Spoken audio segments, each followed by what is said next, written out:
Good morning students. तो आज का टॉपिक है सर्कुलर मोशन। तो आज हम लोग सर्कुलर मोशन पढ़ेंगे। सर्कुलर मोशन क्या होता है सबसे पहले हम ये जान लें।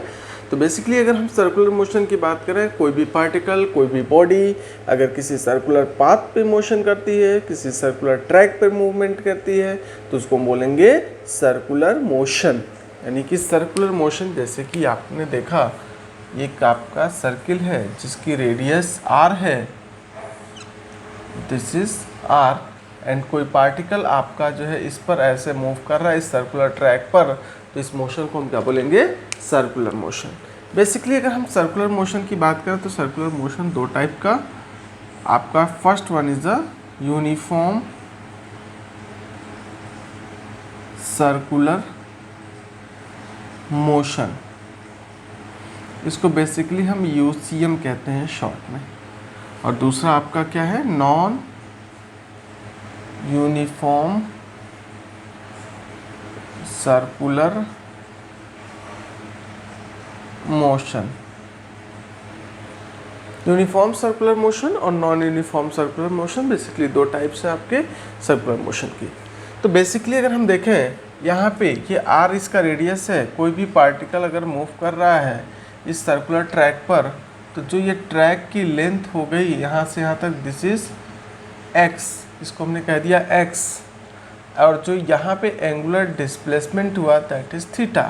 तो यहाँ पे एक टर्म आता है angular displacement.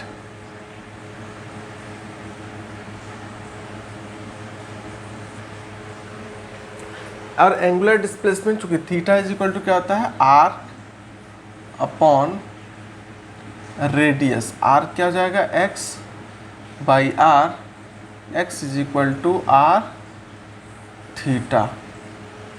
This is the expression for the linear displacement. ये एक रिलेशन भी हो गया एंगुलर डिस्प्लेसमेंट और लीनियर डिस्प्लेसमेंट। इसी तरह से अगर हम एंगुलर वेलोसिटी की बात करें, angular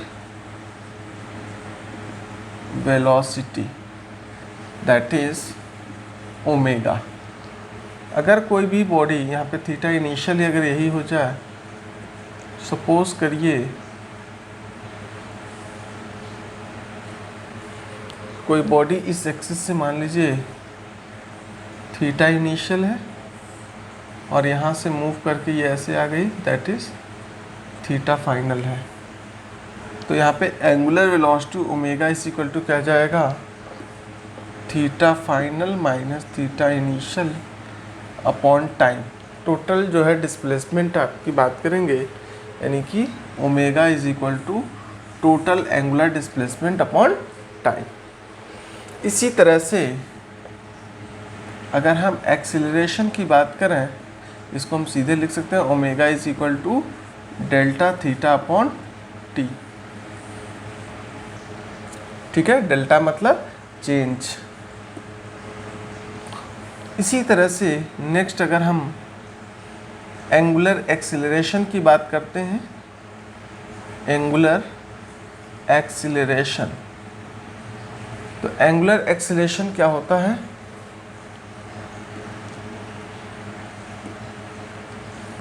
alpha is equal to omega final minus omega initial upon time. Final angular velocity upon minus initial angular velocity upon time, this is equal to delta omega upon T. तो alpha is equal to delta omega upon T, this is the angular acceleration. अब यहाँ पे हमें एक चीज़ ध्यान रखना है, अगर हम सेंट्रीपिटल एक्सीलरेशन की बात करें, centripetal acceleration, centripetal acceleration AC is equal to होता है v square upon r। This is equal to speed of body on circular track या सर्कुलर पाथ, इसका square upon radius. r is the radius.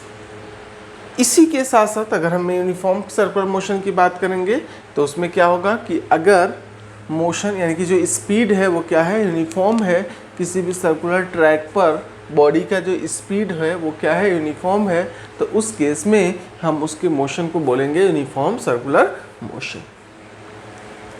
इसी के साथ साथ अगर हम टाइम पीरियड की बात करें, इसको मैं रफ कर रहा हूँ, नोट डाउन करना चाहे तो नोट डाउन कर लीजिए।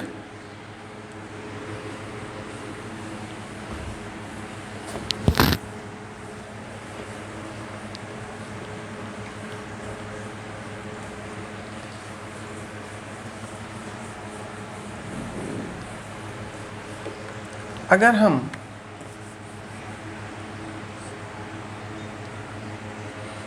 ओमेगा की बात करें, कोई भी सर्कुलर पाथ पे कोई बॉडी यहाँ से मूव करके अगर कंप्लीट यहाँ तक मूव कर रही है तो एंगल कितना, 2 पाई, that is 360 degree.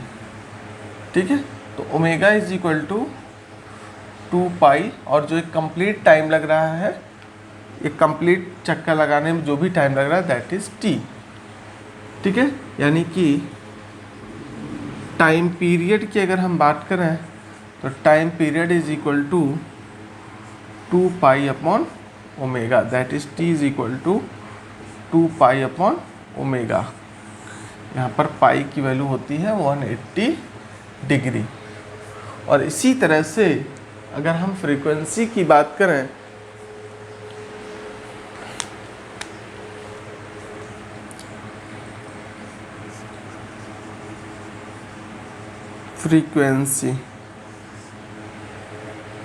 frequency is equal to number of oscillation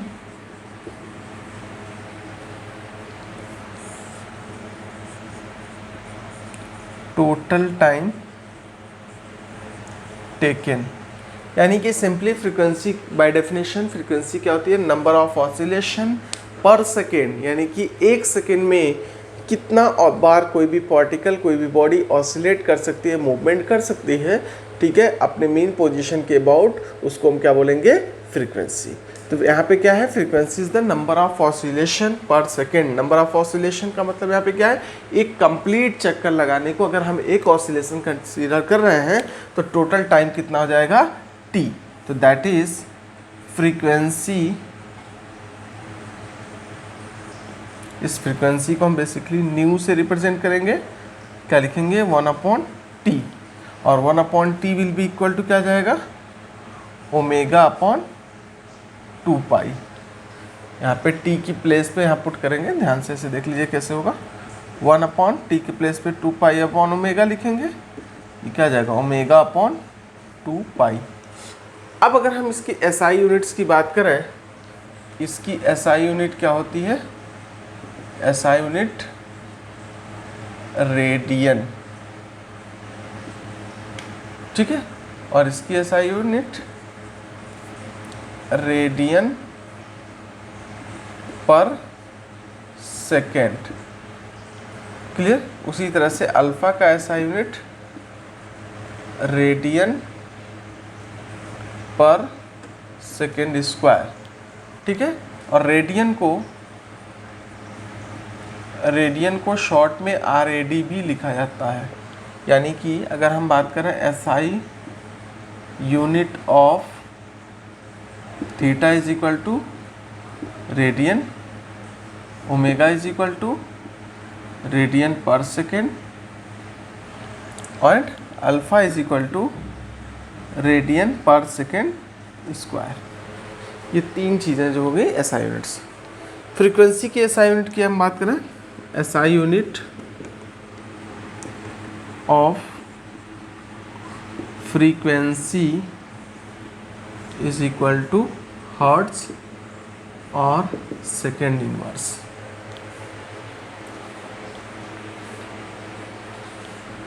ठीक है, SI यूनिट फ्रीक्वेंसी की क्या होती है, हर्ट्ज और सेकेंड इनवर्स। ठीक है, तो फिलहाल आपका जो है सर्कुलर मोशन वाले पार्ट में इतना ही चीज़ें हैं आपके सिलेबस में जिनको इंक्लूड करना है, जिनको आपको जानना है।